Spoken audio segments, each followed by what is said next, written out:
Hi there, thank you very much for joining me on another episode of Love Code on YouTube. 12 important things to talk about before marriage. Number 7, you want to talk about your in-laws. The next one is in-laws. Very important. You want to start to talk as early as possible about your relationship with your in-laws. And I want to give you a very good advice here that especially if you're in a long distance relationship, this can be very challenging. But you have to try to make sure that you maintain a good relationship with your in-laws as early as possible. Don't leave it for later. If you leave it for later, it becomes so difficult to keep that relationship going. So as early as possible, as early as the person is comfortable enough introducing you to their family, you want to try to maintain that relationship, keep things going. Talk. When you go there, don't go empty-handed. Try to relate with them. Try to be like as part of the family.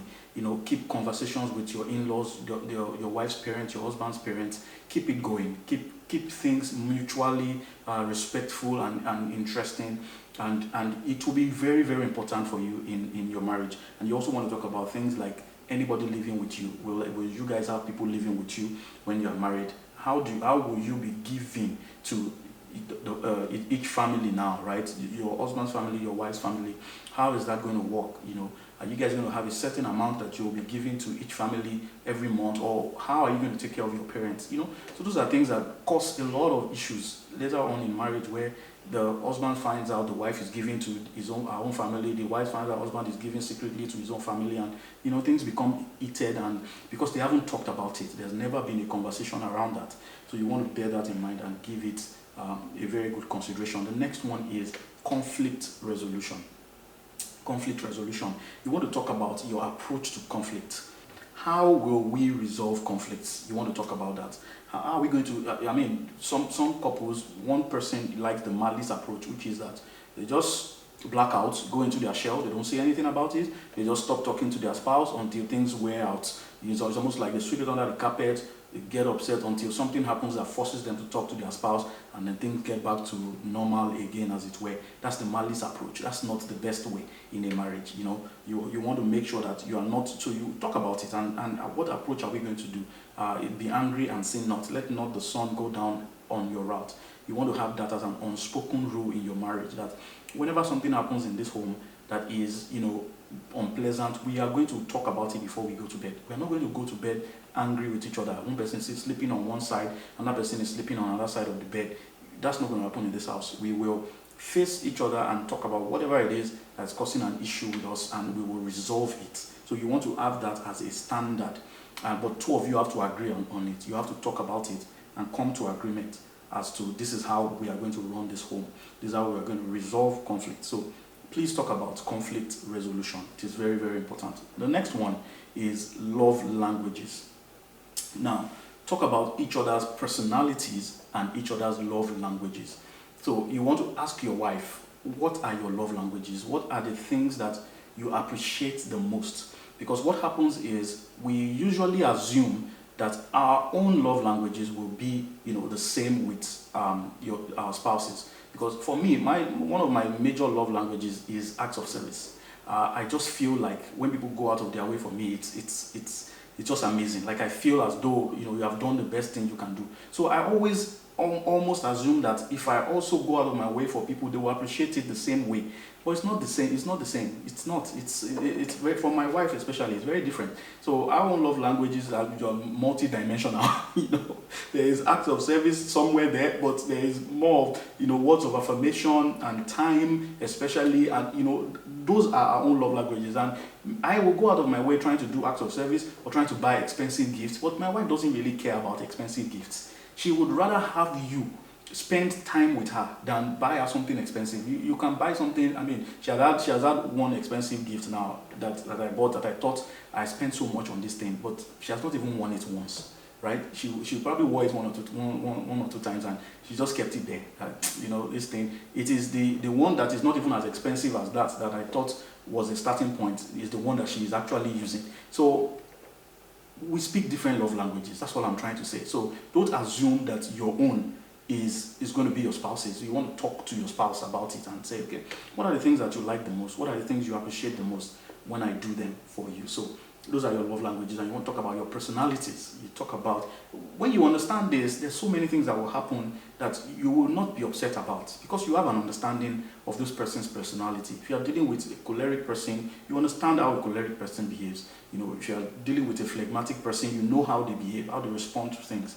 You understand that. So if you're dealing with an introvert, you know that this person will not like the outdoors as much as an extrovert would do. So those are different things that help you to understand your partner, and your relationship will be smoother when you have an understanding of all of these different things. So, but 10, you want to talk about health issues.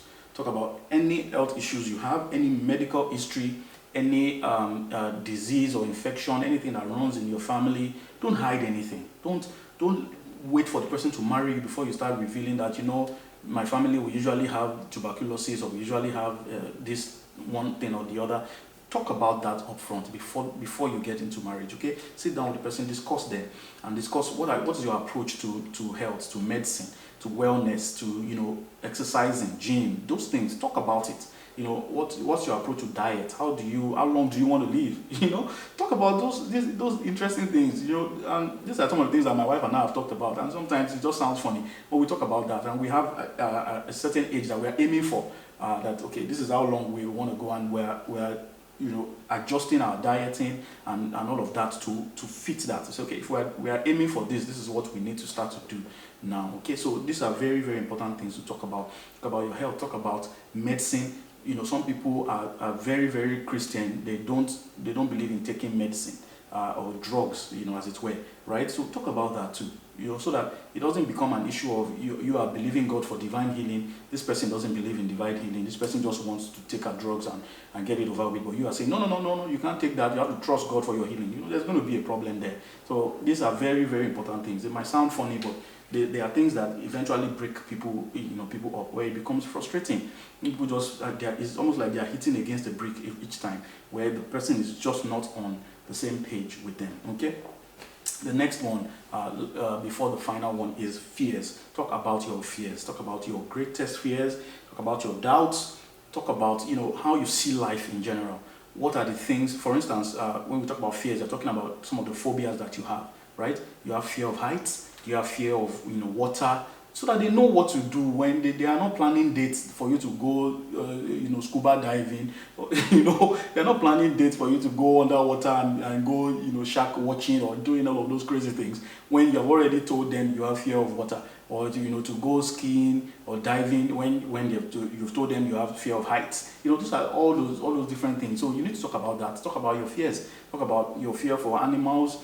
Some people fear chicken. Some people fear rats. I won't say that's my wife and I, but it's just there's so many different things that people fear that are just very interesting, and even you don't understand why you fear those things. Why I have such a phobia for rats and mice. I have no idea where it came from, but I just cannot stand them. My wife cannot stand chicken. They cannot hold a chicken. I remember the first time in Nigeria that I had. It's just a funny story, but she can't stand them. That's the whole idea. So it's you need to look at that and talk about it, so that you're not presenting things to them when they've already told you that this is not my path. This is not the kind of thing that I like to do. Okay, so that's very important. Now the final one, you want to have a conversation around this. There's so many other things that we've got to talk about, but we just decided that I'm going to keep them at 12 because there's so many things. But if you haven't talked about any of these things, these are very important ideas and things that you need to be having conversations about.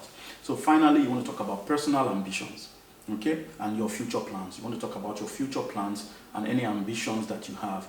I mean, if you have plans that you want to have a doctorate degree, don't wait till you're married to start expressing that, because it's going to look like you are deviating from the family vision or the goals of the family. But if you have made that clear from when you were dating, that I'm going to have a doctorate degree and I'm working towards that, the person knows that, and they know to help you along the way.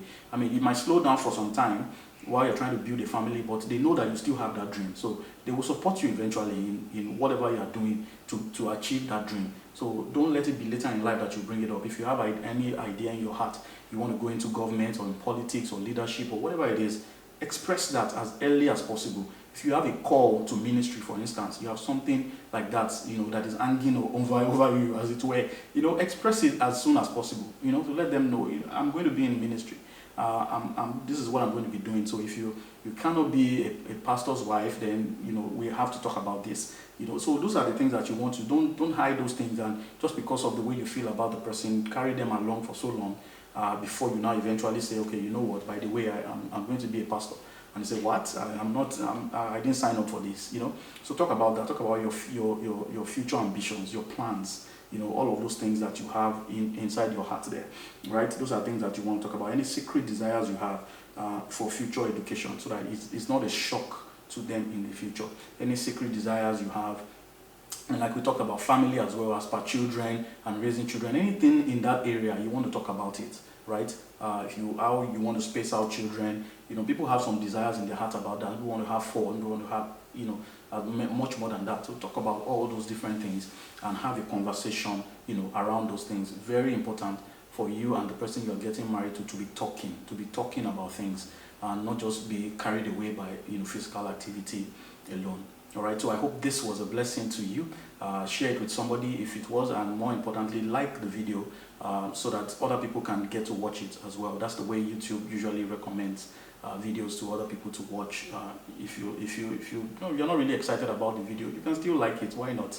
All right, and also subscribe to the channel so that you know when I have a new video out. The way you would know is if you hit your subscribe button, subscribe to the channel, and then press that notification bell.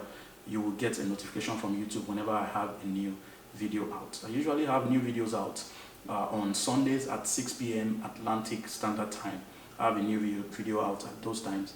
Until I see you again next week, God bless you.